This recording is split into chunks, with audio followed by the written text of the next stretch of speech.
کرتا رہے گا. امام کے سلسلے میں چیز کہ خود امام کا یہ لقب یہ مومنٹ والا کیسے ہٹے گا؟ پہچان ہے اور شناخت کا ذریعہ ہے رضا. اپنا اصل نام امام کا علی. اہل بیت کے گھرانے میں جو ایک اہل بیت نے عملاً کام کیا ہے وہ ناموں کے ذریعے سے بھی ایک تکلیف تھی، کیونکہ دنیا اگر حق کے مخالف تھی جو معیار حق تھا اس کی بھی مخالفت تھی. یعنی لوگ نام علی کے دشمن کے مخالف تھے، لہٰذا اہل بیت نے اپنے گھرانے میں زیادہ تر نام علی رکھے. اور یہ گویا ایک طرح کا میسج میں تھا، پیغام میں تھا کہ جب نوبت یہاں تک آ جائے کہ لوگ نام کی مخالفت کریں تو خود نام بھی تبلیغ کا ذریعہ ہوتا ہے. لہٰذا آج کے زمانے میں بھی ہم لوگوں کے لیے یہ بھی ایک درس ہے. چوتھے امام زین العابدین میں اپنے تمام بیٹوں کا نام علی رکھا. معلوم ہے کہ امام سجاد کے ہر بیٹے کا نام علی تھا، تو کسی نے اعتراض کیا تھا کہ آپ نے اپنے تمام بیٹوں کا نام علی رکھ دیا. امام سجاد نے جواب دیا تھا کہ اگر اللہ مجھے 100 بیٹے دے تو میں 100 بیٹوں کا نام علی رکھ دوں گا.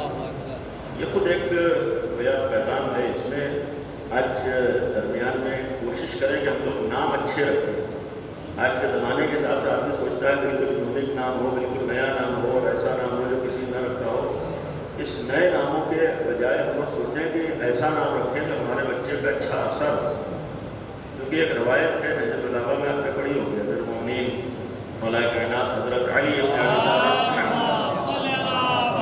علیہ السلام کی روایت ہے کہ باپ کا حق بیٹے کے اوپر ہے، بیٹے کا حق باپ کے اوپر ہے. یہ امیر المومنین کے نہج البلاغہ میں کلمات قصار میں جملہ ہے کہ بیٹا بھی حق رکھتا ہے، باپ بھی حق رکھتا ہے. مثلاً باپ کا حق بیٹے کے اوپر یہ ہے کہ باپ کی اطاعت کرے اور باپ کی بات مانے، باپ کی پیروی کرے.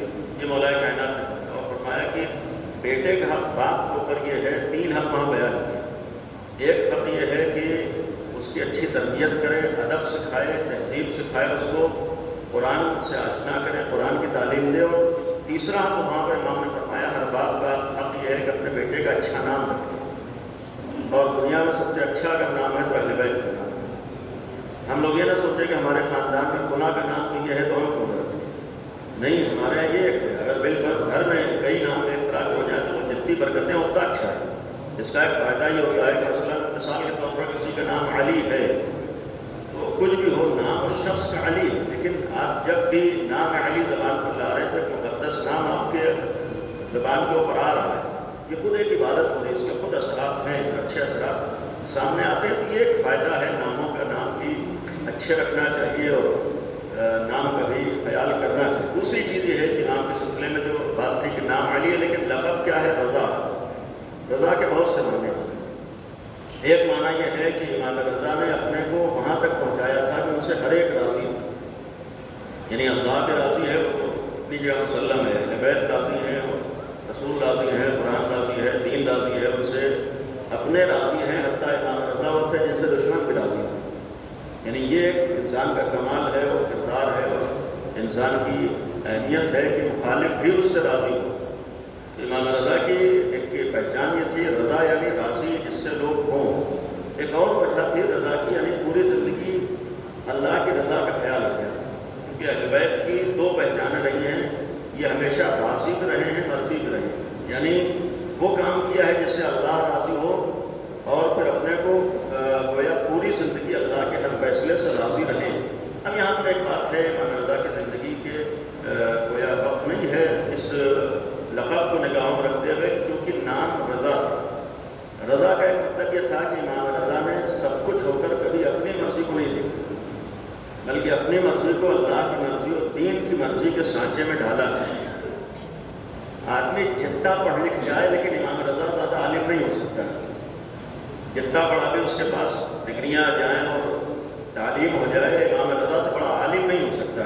اہل بیت کے گھرانے میں سب عالم ہیں اور خود امام رضا کا لقب ہے عالم محمد، یعنی اہل بیت میں عالم تھے. یہ ان کا علم تھا، یعنی ان سے بڑا ان کے دشمنوں نے ان کے علم کا اعتراف کیا. مامون نے کوشش کی تھی کہ امام کی اس پہچان کو مٹا دے، لیکن مامون کو اعتراف کرنا پڑا کہ امام رضا سے بڑا کوئی عالم نہیں. یہ قابل توجہ عالم اپنے زمانے میں امام نے بہت سے علمی کام کیے تھے، اپنی ایک تو پہچان بنائی تھی، اور مامون کی اس کوشش پر بھی پانی پھیرا تھا کہ مامون سمجھ رہا تھا کہ علم میں ہم امام رضا سے آگے نکل جائیں گے۔ امام نے مامون کو نکلنے نہیں دیا، یعنی اپنی اس پہچان کو باقی رکھا تھا کہ عالم ہے تو ہم ہیں، ہم سے بڑا کوئی عالم نہیں ہو سکتا۔ یہ ایک ہمارے اور آپ کے لیے ایک درس ہے کہ ہم بھی کوشش کریں یہ پہچان ہم لوگوں کی باقی رہے، یعنی جب تعلیم کی بات آئے، جب پڑھائی کی بات آئے، جب ایجوکیشن کی بات آئے تو لوگ کہیں کہ ہاں علی والے سب سے زیادہ پڑھے لکھے ہوتے ہیں۔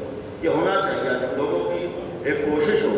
امام رضا کی کوششوں میں سے ایک کوشش یہ تھی کہ آپ نے جب ولی عہدی کو قبول کیا ہے اور مامون کے ساتھ ہیں تو امام نے باقاعدہ مدرسے قائم کیے، یعنی آج کے زمانے میں زبان میں کہا جائے اسکول کالج قائم کیے، امام رضا کے زمانے میں ہوئے، مامون کی طرف منسوب ہے، لیکن یہ کام اصل امام رضا کا ہے۔ یعنی جیسے امام صادق نے باقاعدہ علمی سلسلہ قائم کیا، 4000 شاگردوں کی تربیت کی تھی، تو امام رضا نے مدرسے قائم کیے۔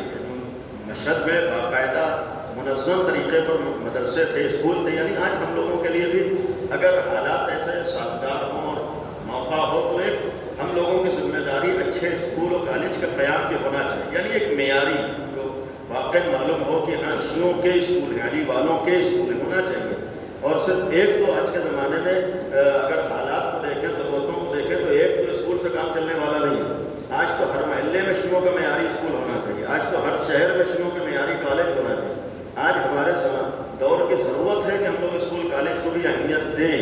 آج جیسے ہم لوگوں کی مثال کے طور پر پہچان ہے شیعوں کا سب سے بڑا امام باڑہ ہے، تو ایسے ہی ہونا چاہیے کہ دنیا میں سب سے بڑے اور سب سے اچھے اسکول بھی شیعوں ہی ہوتے ہیں، اس لیے کہ اہل بیت نے خالی امام باڑے نہیں بنائے تھے بلکہ اہل بیت نے اسکول اور کالج کا بھی ایک درس دیا تھا۔ یعنی جس طریقے سے مثال کے طور پر امام باڑوں سے انسانیت کو پیغام دیا جاتا ہے اور دنیا سے برائیوں کا خاتمہ کیا جاتا ہے اور حق کا پیغام دیا جاتا ہے اور اس سے ثواب ملتا ہے، ویسے اسکول و کالج سے بھی حق کا پیغام دیا جاتا ہے اور سماج سے برائیوں کو ختم کیا جاتا ہے اور وہاں پہ ثواب ہو سکتے ہیں۔ تو ایک چیز امام رضا کی زندگی میں یہ ایک درس کا اسکول و کالج والا نظام۔ دوسرا امام رضا کی زندگی میں قابل غور چیز ہے کہ امام نے اپنی زندگی میں باقاعدہ کتاب خانے قائم ہوئے۔ البتہ یہ مامون کے سر یہ صحرا بندہ جاتا ہے، لیکن امام کی کوشش کی تھی، باقاعدہ ایک علمی تحریک تھی، اس کتاب خانے قائم ہوا۔ آج ہم لوگوں کو کتاب پڑھنے کا ذرہ برابر عموماً معمولاً اکثریت کو شوق وقت نہیں رہ گیا، یعنی 10 گھنٹے موبائل کے اوپر ٹائم دے دیں لیکن 10 صفحے پڑھنے کا ہم لوگ تیار نہیں ہوتے۔ آج ہے ہمارے ہم لوگ مسالے کے اوپر دن بھر میں 100 روپے خرچہ کر دیں گے، لیکن 10 روپے کی کتاب خریدنا ہوگی تو 10 مرتبہ سوچتے ہیں کہ کتاب خریدیں نہ خریدیں۔ آج ہمارے ہیں ایسے حالات، آپ جو ہے جا کر ہوٹلوں میں بیٹھ کر دن بھر میں 100 روپے کی چائے بڑی شان سے پی جاتے ہیں، لیکن اگر ایک 100 روپے کتاب خریدنا ہو تو 10 مرتبہ جیب ٹٹولتے ہیں کہ یہ 100 روپے خرچہ کریں گے تو ملے گا کیا اور فائدہ کیا ہوگا، یہ ہوتا ہے۔ اور یقیناً اگر آگے بڑھنا ہے، ترقی کرنا ہے تو بعض کاموں کو اہمیت دینا، انہیں میں سے تعلیم کا مطلب خالی اسکول میں بچے کو بھیج دینا نہیں ہے، بلکہ تعلیم کا مطلب ہے کہ ایک معیار قائم کرنا ہے، قومی معیار ہونا چاہیے، قوم کی پہچان ہونا چاہیے کہ وہ تعلیم ہے، علم ہے، اور اس کے لیے جتنے راستے ہیں، مثال کے طور پر کتاب پڑھنے کا ہم کو شوق ہو، ہم کتاب پڑھنے کے عادی ہوں، ہمارے یہاں ایک مزاج ہونا چاہیے، کم از کم ہمارے ہر محلے میں کتاب خانے ہونا چاہیے۔ ہم شیعوں کے آج افسوس ہے کہ جن جگہوں پر کتاب خانے موجود ہیں پورا دن گزر جاتا ہے، ایک آدمی بھی پڑھنے کے لیے نہیں آتا ہے، یعنی اسی محلے میں پان کی دکان پر آپ کو صبح سے شام تک 1000 آدمی دکھائی دیں گے، لیکن کتاب خانے میں ایک آدمی آپ کو جاتا ہوا دکھائی نہیں دے گا۔ آپ دیکھیے ہوٹلوں میں اپنے محلے میں ایک نہیں 100 ہوٹلوں تک بھی سب بھرے رہیں گے، لیکن کتاب خانے ویران پڑے رہتے ہیں۔ یہ اس طریقے سے ہم عزت حاصل کر لیں اور بڑھ جائیں اور ترقی کر جائیں نہیں ہو سکتا ہے۔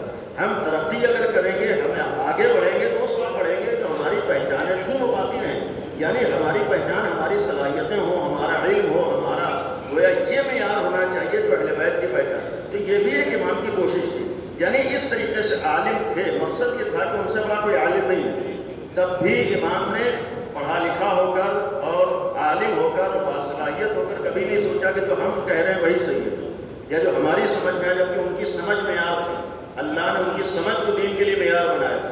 تب بھی امام رضا نے پیغام دیا ہے کہ ہم امام ہو کر اللہ کا خیال کریں، ہم امام ہو کر دین کا خیال کریں، تو پھر ہمارے چاہنے والے ہو تو تمہیں بھی دین کا خیال کرنا، یہ نہ سوچو کہ آج تم پڑھ لکھ گئے ہو اور تمہیں ڈگریاں مل گئی ہیں، تم اسکول کالج میں چلے گئے ہو تو تم زیادہ سمجھ لو گے دین کے مقابلے میں۔ آج بعض لوگوں کو غلط فہمی ہوتی ہے کہ جب زیادہ ڈگریاں مل جاتی ہیں تو آدمی سمجھتا ہے ہم دین سے بھی آگے نکل گئے، وہ چاہتا ہے کہ اب دین کو بھی مشورے دے، وہ چاہتا ہے کہ دین اس اس کے حساب سے رہے. وہ چاہتے ہیں کہ حتیٰ بات تو زبان سے چاہے نہ کہیں, لیکن مزاج یہ ہوتا ہے کہ اگر اللہ بھی آ جائے تو اللہ کو مشورے دینے میں تیار رہتے ہیں. وہ سمجھتے ہیں کہ ہمارے پاس صلاحیت ہے اور ہمارے پاس علم ہے, ہم نے پڑھ لیا. لاکھ پڑھ لیجیے, آپ دین سے آگے نہیں بڑھ سکتے. آپ لاکھ پڑھ لیجیے, دینی مزاج سے آگے نہیں بڑھ سکتے. اہل بیت نے ہمیں درس دیا. اللہ کا ایک معنی یہ ہے کہ بہت کچھ ہو کر بھی دین کا خیال کیا ہے, مذہب کا خیال کیا. آج ہمارے یہاں اگر دین کی بات آئے, ہمارے دین میں خالی نام لینا دین کا کافی نہیں ہے, اپنی زندگی میں باریک بظاہر چیزوں کو اہمیت دینا ہے. مثال کے طور پر اگر رضا کی بات آئے, دین کی بات آئے, آج دنیا چاہے عمل کرے نہ کرے, ہمارے اور آپ کی ذمہ داری ہے. مثلا آج کے زمانے میں ایک چیز عام ہے, بجلی کی چوری. ہماری شریعت اس کی اجازت نہیں دیتی ہے. لاکھ پورا محلہ چورا رہا ہو, لیکن علی والے ہو کر ہمیں حق نہیں ہوتا ہے بجلی چرانے کی. پورا دنیا, پوری کائنات اس غلط راستے کے اوپر جا رہی ہو, لیکن ہمیں ایسے ہی موقعوں پر ثابت کرنا ہوتا ہے کہ جب ہمارے اہل بیت نے ذرہ برابر زندگی میں کوئی غلط کام نہیں کیا ہے تو ہم علی والے ہو کر کوئی غلط کام نہیں کریں گے. ہمارا دین ہمیں اجازت نہیں دیتا ہے, ہماری شریعت ہمیں اجازت نہیں دیتی. اور ایک بات یاد کروں, یہ بھی یقین رکھیے کہ غلط طریقے سے آدمی بچا کر کبھی فائدہ نہیں اٹھا پاتا ہے, کبھی آدمی کامیاب نہیں ہوتا. آدمی سوچتا ہے کہ آج کے گرمی کے زمانے میں بہرحال بل دیں گے تو کئی بھی اے سی گھر کے اندر چل رہے ہیں تو بس 10,000 بل آئے گا. یقین رکھیے 10,000 روپے بچا کر آپ کئی لاکھ کا اپنا نقصان کرتے ہیں. تھوڑا بہت ہم کنٹرول کریں, تھوڑا بہت ہم خیال کریں, ہمیں خود اس بات کا احساس ہو کہ ہم کس دین کے ماننے والے ہیں. ہماری تو آج پہچان ہونا چاہیے, دنیا کے ہر آدمی کو یہ یقین ہونا چاہیے کہ شیعہ کچھ بھی کر سکتا ہے, غلط کام نہیں کر سکتا ہے. دنیا کے ہر دشمن کو بھی معلوم تھا اہل بیت کے سلسلے میں یہ غلط نہیں کر سکتے. بدترین دشمن کو بھی معلوم تھا کہ یہ ذرہ برابر کوئی غلط کام نہیں کر سکتے. آج ہونا یہ چاہیے تھا دنیا کے ہر آدمی کو یہ پتا ہو کہ یہ کبھی غلط نہیں کر سکتے. تو آج ہماری بات پہچانے ہونا چاہیے, بات کی طرف توجہ ہونا چاہیے. آج اس کا ایک سلسلہ ہے. مثال کے طور پر آج آپ اس شہر میں یا مختلف جگہوں پر صورتحال دیکھ رہے ہیں. الحمدللہ ہمارے یہاں کوئی مومن چوری نہیں کرتا ہوگا انشاءاللہ, لیکن ایک عام بات کر رہا ہوں کہ ہمارے اس بات کا بھی خیال. یا مثال کے طور پر آج کے زمانے میں ہوتا ہے, گرمی ہے, باریکیوں پہ جانے توجہ, رضا کا مطلب دین کی رضا کا خیال کرنا ہے. آج اس گرمیوں میں کتنا لوگ پانی برباد کرتے ہیں, کتنا اسراف ہوتا ہے. آج ہمارے بات لوگ نہیں خیال کرتے. ہم اگر علی والے ہیں تو ہمیں ایک ایک قطرے کی حفاظت کرنا, ایک ایک قطرے کا خیال کرنا. ہمارے دین میں تو یہاں تک تاکید ہے کہ اگر تم سمندر کے کنارے کھڑے ہو تب بھی تمہیں پانی اسراف کرنے کا حق نہیں ہے. یعنی آپ سوچئے جو دین ہم سے یہ کہہ رہا ہے تو گھر میں ہمیں اجازت نہیں دے گا کہ ٹنکی بھر گئی ہے اور ایک ایک گھنٹے بہ رہی ہے, ہماری صحت پہ اثر نہ پڑے. نہیں, غیروں کے یہاں اس طریقے کا ہو رہا ہو تو وہ عیب نہیں ہوگا, لیکن علی والوں کے یہاں یہ باریکیاں ہیں جس کی طرف توجہ دے کر ایک اپنی پہچان بنائی جاتی ہے. آج کے زمانے میں گرمیاں ہیں, اب صبح سے شام تک دن میں 10 مرتبہ ہم اپنے مکان کو دھو رہے ہیں. بھائی پانی بھی تو اسراف ہو رہا ہے, دھونا ہے تو دن میں ایک دفعہ بہت ہے, 2 دفعہ بہت ہو گیا, لیکن دن بھر ہم پانی لیے ہوئے باہر پانی بہا رہے ہیں, پوری گلی بھیگ رہی ہے, دوسروں کو پریشانی ہو رہی ہے, دوسروں کو اذیت ہو رہی ہے, لیکن ہم کو کیا ہے کہ ہم اپنی شان بگا رہے ہیں. بھائی شان بگاڑنے میں آدمی گنہگار بھی ہوتا ہے. دین وہ دین ہے کہ جہاں پر ذرا سے قدم آگے بڑھا تو ہم گنہگار ہو جاتے ہیں. صفائی ستھرائی ہمارا دین کہتا ہے, لیکن صفائی ستھرائی کا مطلب یہ نہیں ہے کہ صفائی ستھرائی میں بھی ہم دین کا خیال نہ کریں. مثلا شریعت میں نہانے کی تاکید ہے. دین کہتا ہے انسان کو ظاہری اعتبار سے صاف ستھرا رہنا چاہیے. کم از کم ہمارا دین کہتا ہے ہفتے میں ایک دفعہ تمہارے نہانا ضروری ہے. بقیہ گرمیوں میں تم روزانہ نہاؤ, اچھا ہے, نہانا عیب نہیں ہے, نہانا اچھی چیز ہے. جمعے کا دن ہے, غسل جمعہ ہمارے یہاں تاکید ہے, غسل جمعہ ہونا چاہیے, لیکن غسل جمعہ میں بھی شریعت نے اجازت نہیں دی ہے کہ آپ 1 گھنٹہ حمام میں پانی بہا رہے ہیں. اگر ہم 1 گھنٹہ حمام میں پانی بہا رہے ہیں تو یہ اپنی بیماری ہے جس کی وجہ سے ہم پانی بہا رہے ہیں. بات تو سمجھتے ہیں, ہمیں شک ہو رہا ہے, نیت نہیں ہو پاتی. بھائی یہ مرض ہے جس کو ہمیں دور کرنا چاہیے, یہ بیماری ہے جس کا ہمیں علاج کرانا چاہیے جانے کے بعد. یہ دین نہیں ہوتا ہے کہ ہماری نیت نہیں ہو پا رہی. بھائی کب دین نے کہا ہے کہ 1 گھنٹہ نیت نہیں ہو پاتی ہے؟ دین تو نیت کو کوئی بہت بڑا ہوا نہیں بنا رہا ہے. ہم میں سب بات لوگ اپنی بیماری کی وجہ سے نیت کو ہوا بنا, نماز میں کھڑے ہو رہے ہیں انہیں نیت نہیں ہو رہی ہے, وضو کے لیے کھڑے ہیں گھنٹوں پانی بہ رہا, نیت نہیں ہو پا رہی ہے, غسل کے لیے گھنٹوں پانی بہ رہا, نیت. بھائی کس شریعت نے کہا ہے کہ آپ باقاعدہ کوئی عمل کیجئے نیت کے لیے؟ نیت کے لیے آپ کوئی کام صرف اللہ کے لیے کر رہے ہیں, یہی نیت کافی ہے. بھائی آپ